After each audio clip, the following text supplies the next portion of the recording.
Sejak saat itu, setiap gue pulang itu di belakang gue ada perempuan yang sama, yang pertama kali ngomong sama gue. Ya Roro itu. Namanya Roro.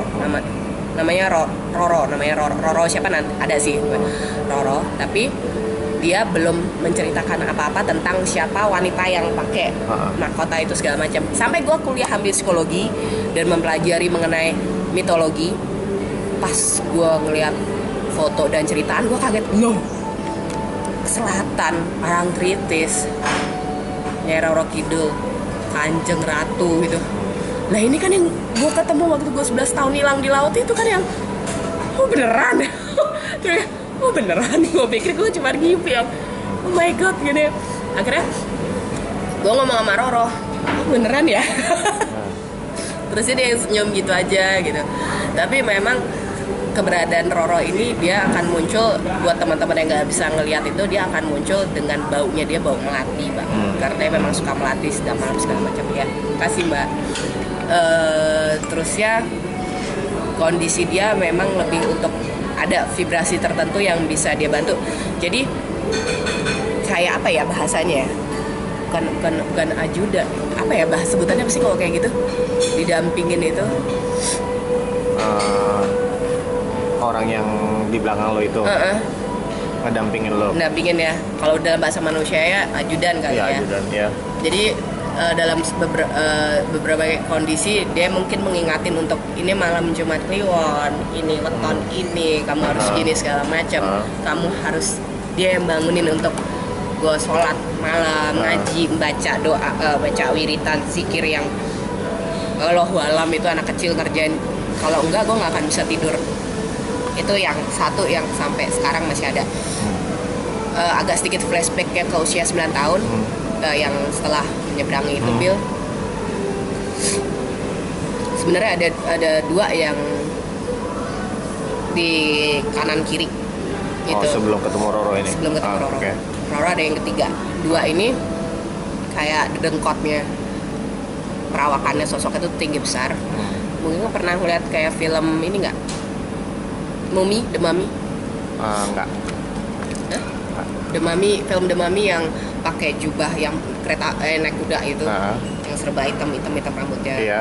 Nah kayak gitu kurang lebih dandanannya kayak gitu. Dia lebih ke untuk hardcore-nya. Jadi dampingin gue itu untuk kalau misalnya ada hal-hal yang ekstrim terjadi. Kastanya dia itu kan jenderal.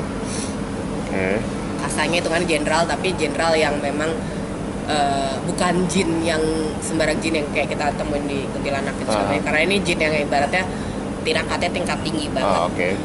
Yang satunya lagi dia lebih kurus, bajunya putih, mukanya halus banget gitu.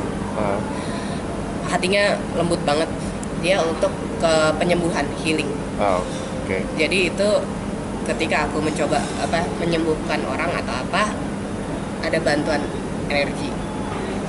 Waktu umur segitu udah ada interaksinya sama mereka berdua? Mereka udah ada. Jadi berinteraksi? Interaksi, tapi interaksinya dalam arti justru ini yang bisa masuk ke gue itu cuma mereka berdua sama Roro. Jadi kayak udah diikat. Pada akhirnya kondisinya mereka memang sangat posesif banget. Dalam arti posesifnya gini, kalau ada cowok yang deketin, gak usah sama dia, cuma mau badan lo aja. Gak usah sama dia, cuma mau harta lo aja. Gak usah sama ini, gini. Tapi namanya manusia ya, namanya ABG kan yang tapi kan dia cakep gitu. Akhirnya gue pacarin ternyata abuse juga. Ya pokoknya itulah abuse. Gue lagi kursus, lagi belajar, lagi yang apa sih, sekolah mau kenaikan kelulusan SMA. Itu dia narik gue dari gedung untuk keluar. Tiba-tiba dari jauh gue ngeliat si Yunus sama Sarul tuh zek ke gue. Itu ada teman, ada sahabat gue yang lihat. Katanya gue tuh dorong si mantan gue itu, dorong. Tapi cuman dorong begini, dia tuh yang tersungkurnya tuh kayak zek, kayak kedorong gini gitu, yang jauh banget. Terus suara gue berubah gede, tiba-tiba ngomong gini, jangan kamu deket-deketin Citra lagi. Kenapa gue bisa ngomong Citra lagi gitu kan? Harusnya jangan deket-deketin gue lagi, harusnya gitu dong. Dan itu orang ada yang lihat, dan itu sejak saat itu temen gue cerita itu suaranya bukan suara lo nya katanya gitu. Oh, oke. Itu sih, jadi Sarwo sama Yunus ini mereka setiap malam itu jam 2, kalau gue ketiduran jam 11 gitu, jam 2 pasti dibangunin, dan mereka bawel sekali yang bangun salat tahajud. Jadi kalau mau dibilang mereka jin yang jahat atau apa, nggak akan mungkin untuk ngingetin sholat, nggak akan ngingetin untuk wiritannya sekian banyak. Makin kesini kondisinya itu sangat berpengaruh sekali kepada ghost yang gue temuin. Kayak gimana? Maksudnya berpengaruh gimana? Jadi gue masuk ke tempat angker, selalu kayak ada apa sih, bukan radius sih, jadi kayak jaga jarak gitu mereka ya.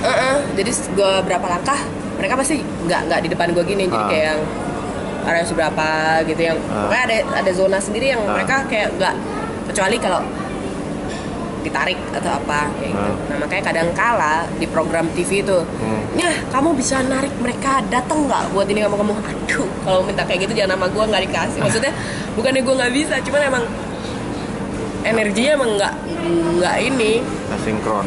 Atau lo nggak boleh? Nggak boleh, maksudnya si ghost yang di luar sana tuh udah serem duluan sama gue sebetulnya jenderal, karena emang galak banget, galak banget, dan prajurit dia kan juga banyak banget. Nah itu nanti ada cerita sendiri itu nanti. Jadi ketika gue ngeliat ini segala macam, mereka udah scanning. Oh ini ghostnya kayak gini, ini kayak minggir, gitu banget, kayak gue orang penting gitu. Nah sampai pada kondisi gue mikir gini, ini kegunaannya mereka nih apa? Saya bangunin gue sholat gitu kan ya.